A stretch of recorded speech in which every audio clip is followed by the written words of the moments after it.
Alright, welcome back to Colorado Silver Stackers, guys. This week we're doing a continuation of our Queen's Beast series rundown.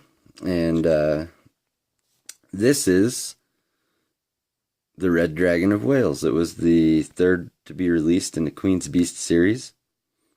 We have a little bit of history here. That's one of the coolest things about these series. We can see, actually this is just Wikipedia, the Red Dragon, and in the Red Dragon, on the coat of arms of Henry VII, showing the Welsh dragon as a supporter on the royal arms of England. So, traditionally a symbol of the Welsh and their alliance with England. Here we get the lions and the shield, showing that allegiance with England right there. But, so, a little bit of history. The oldest recorded use of the dragon to symbolize Wales is the Historia Britonum, written around 829 AD, but it is popularly supposed to have been the battle standard of King Arthur and other ancient Celtic leaders. Its association with these leaders, along with other evidence from archaeology, literature, and documentary history, led many to suppose that it evolved from an earlier Romano-British national symbol. During the reigns of the Tudor monarchs, that was a popular little show recently on TV, wasn't it? During the reigns of the Tudor monarchs, the red dragon was used as a supporter in the English crown's coat of arms. The red dragon is often seen as symbolizing all things Welsh, and is used by many public and private institutions. So, cool little bit there. And the back still has the Queen Elizabeth II, same as the rest of the series. And excellent detail. You can see all those little scales and everything in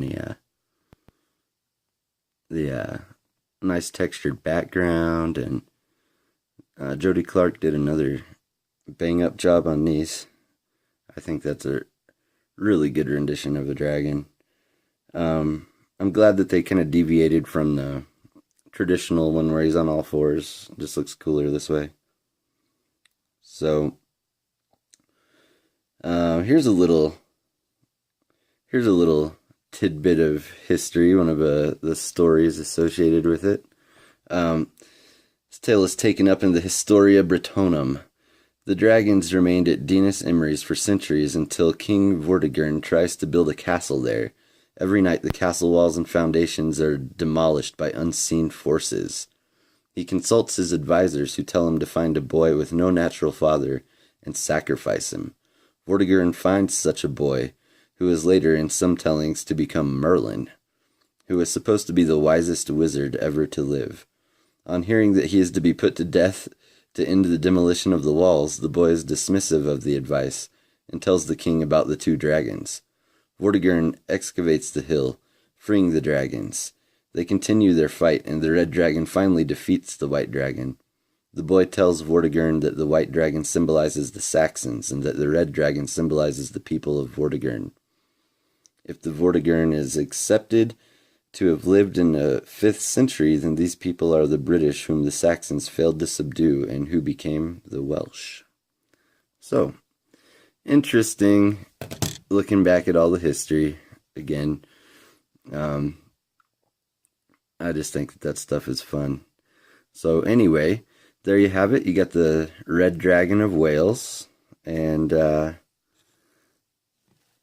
all its splendid detail. And yeah,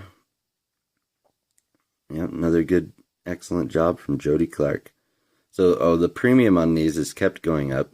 When they got released, I believe they were about $38. Now, it looks like they're going for about $50. And keep in mind, you do need to keep an eye on the spot price of the silver. But if I'm not mistaken, the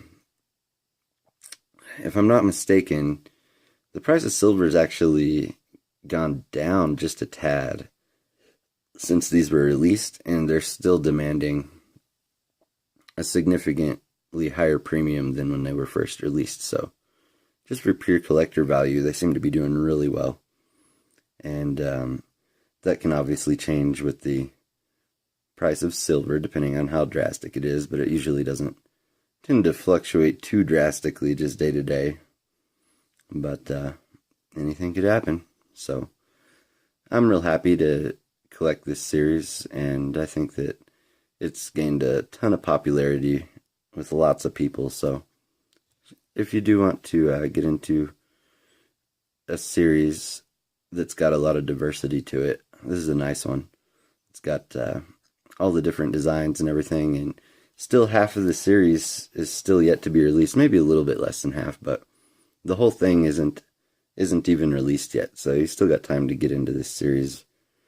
Whereas if you wait until everything's already been released and then try to get into it, and they're not making them anymore, you'll probably have higher premiums on them. But anyways, hope you enjoyed this Red Dragon of Wales presentation for the Queen's Beast series.